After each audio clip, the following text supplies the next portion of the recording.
Yo, what is good, YouTube, and welcome back to another JC2K video. In today's video, we're doing episode number 3 of Start Bench Cut, which is where I take y'all's suggestions for Start Bench Cut, tell y'all who I would start in my lineup, who I would bring off the bench, and who I would take out of the lineup, who I would cut. So, if y'all want to be involved in the future episode of the series, I kind of do this randomly as I need a video here or there. So, probably will, I'm sure, post about this in the next week or two on my Twitter, again, about another episode coming, so be on the lookout for that if you want me to rate your Start Bench Cut in the future. But before we hop into the video, if you haven't already, make sure you hit that subscribe button. Help me push towards the 15,000 subscriber mark on the channel. I upload every single day. Tons of daily MyTEAM content. Would really appreciate it if y'all do subscribe. Without further ado, let's hop right into it. SGA, Lonzo, and Wall is the first one for today, coming in from my boy Hamza. We got like 8 or 9. I'll try to go through pretty much all of these and give y'all my opinion. The first one is probably the 3 best point guards in the game: Shai Gilgeous-Alexander, Lonzo Ball, and John Wall.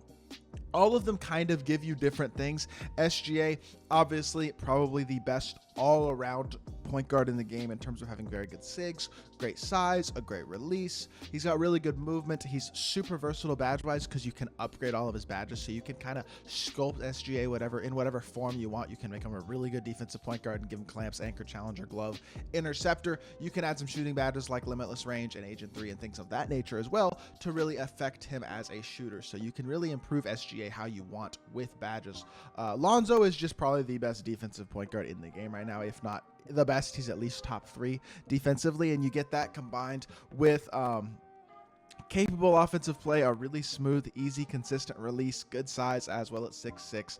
Really like Lonzo a lot. I think he's a very good card. And then John Wall is one of the most fun cards in the game. Stupid fast release, one of the best slashers in the game, and a really good defender. In my opinion, Wall is basically better Dwayne Wade, but I do think Wall at only 6'3" has a little bit of a size disadvantage compared to those two, and his release is almost too fast. It is so hard to green. But I think I would start SGA, cut Lonzo, bench Lonzo, cut Wall, just like you have it listed, actually.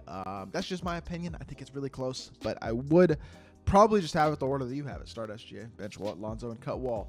Second, we have shooting guard Livingston, Smith, and Wilkins. This is an interesting one. Sean Livingston, Steve Smith, and Dominique Wilkins at the shooting guard position. I don't think Sean Livingston is nearly as good at shooting guard as he is at point guard, because at shooting guard, his lack of shooting, if he's playing off the ball, matters a little. Well, I guess it kind of depends who you're playing at point guard. If you're playing a primary ball handler at point guard, then Sean Livingston can be like a defensive off the ball 2, kind of like he's a defensive off the ball 1. You could actually work that out if you wanted to, for sure. But Steve Smith is probably the most complete of these 3 in that he has gold limitless range, really good smooth jump shot, good defender as well, pretty versatile card. Dominique is stupid athletic, has the best player build of the 3 in my opinion, although Steve Smith is also 6'8" and also pretty big. Curry slide on Dominique Wilkins as well is really, really nice. He, with a ball handle shoot, can timing burst. Livingston can as well. I don't think Steve Smith can even with a ball handle shoot, but I'm not 100% certain on that. I guess I could actually check right now if I wanted to real quickly and just check what his ball handle rating is on his base card. Steve Smith ball handling is 78, so yes, he cannot get a timing burst. With that being said, I do think probably got to go Steve Smith for the 3 and D as the starter, and then off the bench it's really close between Livingston and Wilkins at shooting guard. I'm going to stick in my gut and go bench Wilkins, cut Livingston, but I think you could definitely switch that around. Sean's, most of his value comes with the ability to play point guard, though. At shooting guard, there are just better options. Third is MJ, Paul George, Joe Johnson. This one I think is honestly pretty easy. Paul George is the best of these 3, and it's not particularly close. He has the best release of the 3. He's the biggest of the 3. He's an elite level defender, a very capable shot creator, and a very, very good slasher. He's just a really, really versatile all-around card, one of the best cards in the game. Paul George, compared to every other shooting guard, might be a bigger gap, I guess, unless you have a super badged up Brandon Roy, because if you have a bunch of extra badges on Brandon Roy, he's really, really good as well. But Paul George is the best shooting guard in the game, and outside of maybe Giannis at power forward / center, is probably the biggest card with the biggest gap compared to everyone else at his position. MJ and Joe Johnson is a lot closer, but I still would give the edge to MJ. Defensively, he's just better. Joe Johnson's a capable defender, but not elite, and his release is just not elite enough to really truly take maximum advantage, at least, of his shooting stats and badges. He's a good card, don't get me wrong, but I don't think Joe Johnson is a great card. I think he's like just outside the top 5 at the shooting guard position, whereas MJ is still probably top 2 or 3. Next one comes in from my boy Two-Way, and he has Point guards, Magic, SGA, and Lonzo, just like the one we just talked about, SGA, Lonzo, and Magic. I think Magic is kind of a tier below these two guys, to be honest, just because his release, not as good as either of them, and defensively, he's honestly not as good as either of them with the badges either, or the stats. He also doesn't run that well. It's hard to shot create with Magic. His best value is his size. He's a two-man mismatch type of guy. Defensively, the size and versatility is valuable, but I do think SGA and Lonzo both are better than Magic. Magic is probably, at best, the third or fourth best point guard in the game, whereas SGA and Lonzo, I'd say, are pretty definitively a 1 and 2 for me right now. So start SGA, bench Lonzo, cut Magic again on that one. KD, Kawhi, and AK is actually really interesting because KD does not give you defensively what AK or Kawhi give you, but he is a more versatile offensive card, obviously can get any badge, whereas those two guys cannot, and is just a really, really good all-around card.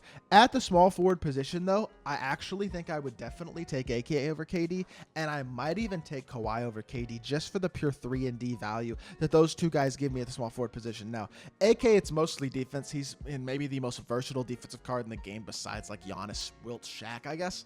But he's an exceptional perimeter defender and a really good interior defender, incredibly versatile, and I feel like that has a lot of value. I think power forward is probably more so leaning KD because KD as a pick and pop stretch forward, create off of the pop, size at 6'10" is really, really good as well. It depends on the position for this, honestly. If you're talking small forward, I think it's start AK, bench Kawhi, cut KD. I think if you're talking power forward, it's start KD, bench AK, cut Kawhi. So it changes a lot depending on the position, to be completely honest, if that makes any sense. I just think KD matches up better at power forward than small forward. At small forward, I want the truly elite lock. And for me, KD isn't as good as either of those two guys.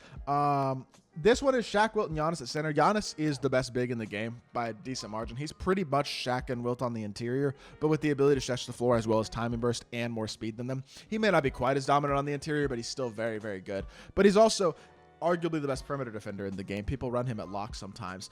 And he can stretch the floor, can shoot the ball, can create his own shot at a very high level. He is a huge mismatch. Exceptional card. Shaq and Wilt is a lot closer. They're basically the same card, honestly. I think it could pretty much go either way. I give a very slight edge to Wilt, even though I will say Shaq's player build is better. Wilt, I think, gets a slight edge because he's a slightly better free throw shooter, slightly better free throw release. He can hit a wide open mid-range, which Shaq can't, and he gets defensive takeover as his base takeover. Shaq's base takeover is slashing, and I'd rather have defensive takeover on my center. So a couple small things give Wilt the slight edge, in my opinion, but those two are really close. Giannis definitely starts, though. Owen says Joe Johnson, B. Roy, Paul George, and Mikal Bridges. This is 4. Still starting Paul George. He's the best shooting guard in the game. Now, benching is probably got to be B. Roy, assuming that you badge him up. But B. Roy, without badges, is probably not as good as Mikal Bridges because Mikal Bridges is an elite level defender, and his release is much better than people thought it was going to be. I think he's a really, really good card.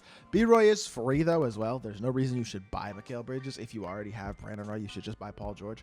And then have those two guys as your shooting guards. That's really all the shooting guards you need. I have those two guys right now as my shooting guards. Paul George starts, Brandon Roy comes off the bench, and I'm chilling. Joe Johnson is below all these guys, in my opinion. As much as I don't dislike the card, I don't love him either. I think all these guys are definitely definitively better. Start Paul George, bench Brandon Roy probably, as long as he's badged out over Bridges. If he's not badged out, I'd probably bench Bridges, but then I guess bench number 2 Bridges and cut Joe Johnson. I don't know, with 4 cards there, it's a little different. But AK, Pippen, and Kawhi. Now it's the 3 true locks right here. Instead of sticking KD into the equation, like I did say, I do prefer AK over Kawhi at both small forward because he's just, I think, a slightly better lock, and at power forward because he gives me more size as well and definitely a lot more interior ability. So I would definitely take AK over Kawhi. I would also take AK over Pippen. He's much better on the interior than Pippen is. Pippen's a very good perimeter defender, but not the strongest on the interior. He's big, but AK is bigger at 6'9". Pippen's release is probably better than AK's, but AK's jumper is probably better. Not jumper, but ratings and badges are a little bit better, I'd say. And, I mean, Pippen's a better dunker, but I just think AK gives me more defensively, and the interior value is valuable. I like Kawhi better than Pippen, too, honestly. I think I start AK, bench Kawhi, cut Pippen, and that's regardless of position, power small forward or power forward. I think it's the same. And then the last one today is Jaren Jackson Jr., Anthony Davis, and Joel Embiid. When Embiid first came out, I would have said 100% start Embiid. I do think Embiid is probably still the best of these 3, but Jaren Jackson Jr. is really, really good. And Anthony Davis is a really good card, too. I do think AD is getting cut, though. I just don't think he's quite on the level of Jaren or Embiid. Embiid is basically the same speed athletically as Anthony Davis while being a couple inches bigger player build. Not quite as good of a release and not quite as good of a shooter, maybe, but more versatile on the interior. He matches up better against Shaqs and Wilts and guys like that. And then Jaren's just one of the most versatile cards in the game, has slightly better speed than both those guys and the best release of the three, which gives him some advantages. I do think Embiid, player build-wise, is better than Jaren. I think that helps him out a lot defensively on the interior and stuff. I just like the way Embiid matches up against Wilt and Shaq better than really any other big, at least of the stretch bigs right now. Obviously, if we get a Diamond David Robinson, that will change. But as of right now, I do think Embiid is really, really good. And I think I would start Embiid, bench Jaren, and cut Anthony Davis. So hopefully that answers your question. And that is the last one from today's video. So let me know what y'all think of my choices. If there's any other start bench cuts that y'all like me to give y'all's opinion, my opinion on it, I should say. Let me know. And if you did enjoy the video, make sure you hit that like button, leave a comment, and subscribe. I'll be back with more 2K content very, very soon, and I appreciate y'all. Peace.